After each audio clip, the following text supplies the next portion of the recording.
Dude, think about it. I was working my 9 to 5, doing content pretty much the rest of the time, and then drinking late into the night like 3 times a week, right? That is completely unsustainable. I basically flamed out.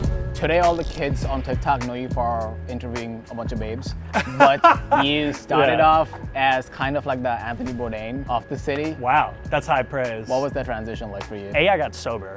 And so I've been sober for like 5 months now, and I have a lot more time, a lot more energy. And then B, with Dumb Hot, I really just wanted to showcase my own personality. Well, Dumb Hot blew up. Reason number one, they're hot people, but apparently there's a science behind it. Sure, yeah. Do you want to call it science? Yeah. Oh, sure. A, you get to learn something with the trivia that I'm doing, and you get to, potentially have a new hot person on your feed that you can follow. Visually, there's value. Learning-wise, there's value. As someone who also works in media, it's borderline impossible to avoid a drink and work in media at the same time. Talk to me about being sober. Dude, it's great. The way I look at it, it's better not being hungover than it is drunk. I'd rather spend my time engaging with people of like-mindedness / babes, as you mentioned on Dumb Hot. Like, it doesn't hurt that they're all good looking, right? Really, when you talk about my content now, the genesis of it is me getting sober. Your TikTok blew up, we all know that, but I know that you wanted to go into rap. I had been making music since I was 19, putting it out. I'm selling all the streaming platforms.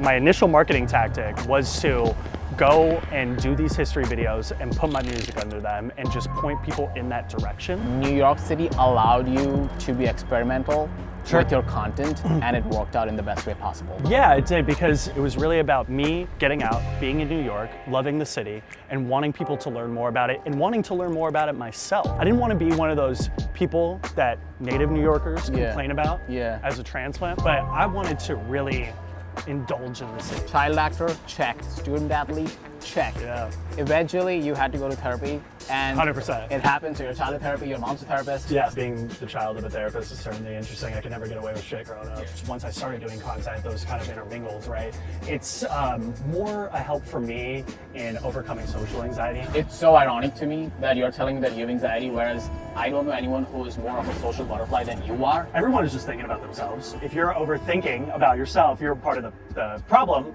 and the solution is just to give up the fear of rejection, and give up the fear of you looking silly, because making content is extremely silly. It's like really the silliest little stupid thing ever, but it's so much fun. There are real jobs out there. Yeah. Like real jobs out there, guys. Isn't that great? It's really just looking within yourself, finding what you're passionate about, and chasing that so feverishly that you stop caring about any rejection involved.